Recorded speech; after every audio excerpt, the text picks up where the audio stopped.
Alright guys, in today's video I have a 2003 Saturn ION and we're going to replace the front brake pads. Customer bought it himself, their support number, he's using Akebono. So these brake pads, alright, pretty good, they're really good. Alright, so I'm going to show you the tools you need and we're going to do a small little process. We're going to remove this little guy right here. I'm going to show you how to take it off and put it back on.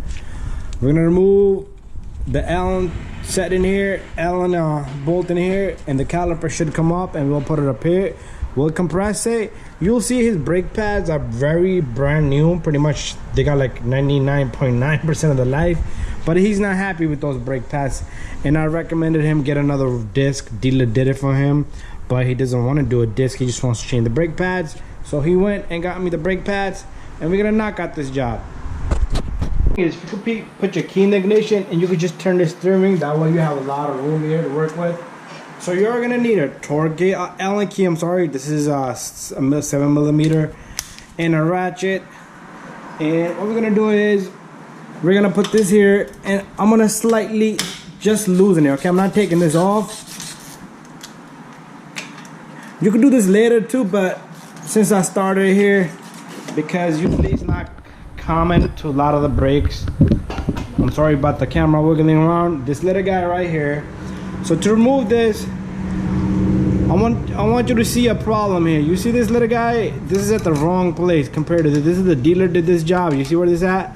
This is at the correct place. It's supposed to be, this is supposed to be sitting right here. All right, but we're gonna remove this and it comes right out, right? If this was here, it would have more tension to it. But anyways, this comes right out. This works like a spring, okay? So what we're gonna do next is we're gonna go back now to our back end area right here, and I'm gonna try to fix my camera so it doesn't wiggle that much. It is gonna keep wiggling, but not crazy amount. Yeah, there you go, that's better. So now I'm gonna take out both of these completely.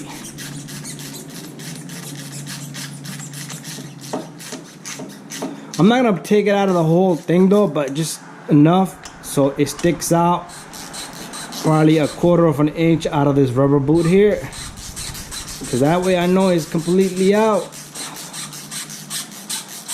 And to put this back in, you have to be really careful, because 99% of the time I see people strip the threads, okay? So the next step is you could either use your flathead screwdriver to pry this off, but try to take it off. If it comes off, very good. If it doesn't, then you can use your flathead screwdriver. So this comes up, this cable, the brake line does not have a lot of tension to it, so we're gonna just simply, I don't want to put too much load on that, I'm gonna just leave it right here. Okay, even that's not enough. Okay, that looks, oh nope, I don't know why they designed this with a very small brake line, but you can remove this right here, this retainer, that way you have more free play. But we don't need that free play as long as you can work some magic out here. So this brake pad comes out very simple, okay? These are from the dealer. Alright, so next step is, if you like, I dropped my wire brush. You can clean the surface here where the brake pad is gonna sit. Just clean it as much as you can. Same thing up on the top. Okay. If you like, you can put a little bit of grease over here. Okay. So you take your grease.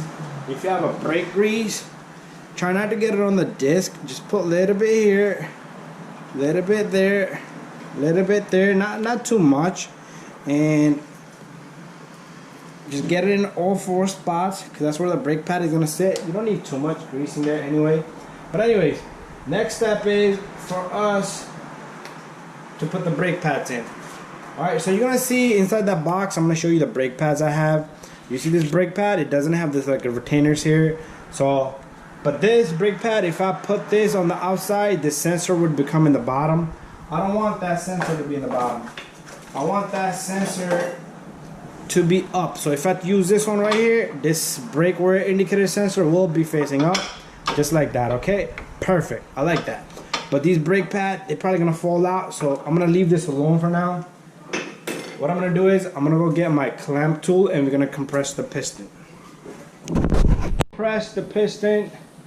What we're gonna do is, since this is fairly already in, we're gonna just compress it a little bit. Okay, so I'm gonna take my clamp tool here, which is, I need to buy another one.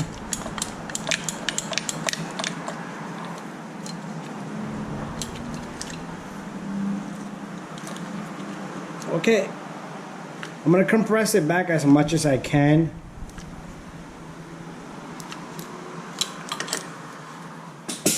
Oops, drop that. So I'm gonna pull out this brake pad,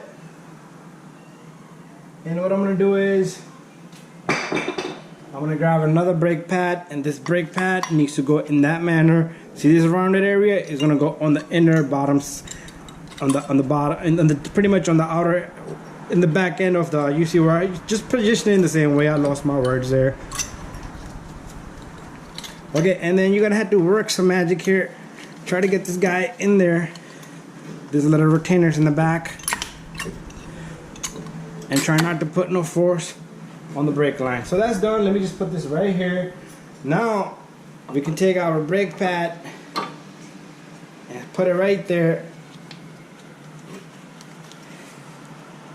And you take your caliper. Sometimes these little pins, you're gonna have to push these back to get them in there. Same thing, because when you touch it, they're gonna move around and they're gonna block the view. But anyway, we got it in there. So what I'm gonna do next is make sure that your line is not twisted. It's nice and smooth. So the next step here is, I am gonna take this by hand. Okay, I'm not gonna use a ratchet, because I do want to catch threads before I smack it on with the ratchet.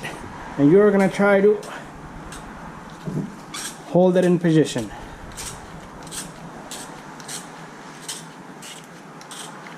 Okay, I got that one definitely, because I can feel it. And this one, I'm gonna get just about now. There you go. I felt it clank in. Let me just grab a few threads, and that should be good. All right, after that, if you need torque specs, I can give it to you, but usually with this, I should be fine.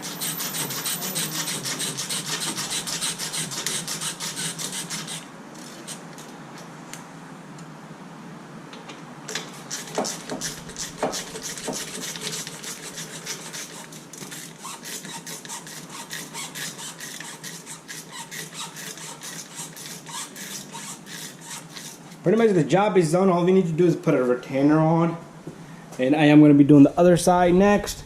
So I'm going to tighten this by hand. That should be fair enough right there. Make sure you do not leave these loose, very critical. There you go. Alright, so the next step is for us to come around with the camera. Take a look at this little guy right here. Alright, so what I'm going to do here is, this is not so hard to put on. So what I like to do is I like to put one in first, and then with the second one, once you get it in there, all you're going to do is, you're going to, my glove is caught in there. Come back out. There you go. And once you get it in there, you're going to try to put this up above that. So this has got to be in front of that. This has got to be in. And don't forget, you can take your lug nut here, simply tap it, okay? And that's it, you're done, okay? Make sure you compress the brake pedal so this can retract back to tightness that it needs. But anyways, thank you for watching, and don't forget to subscribe, share, and like. We'll see you in the next one.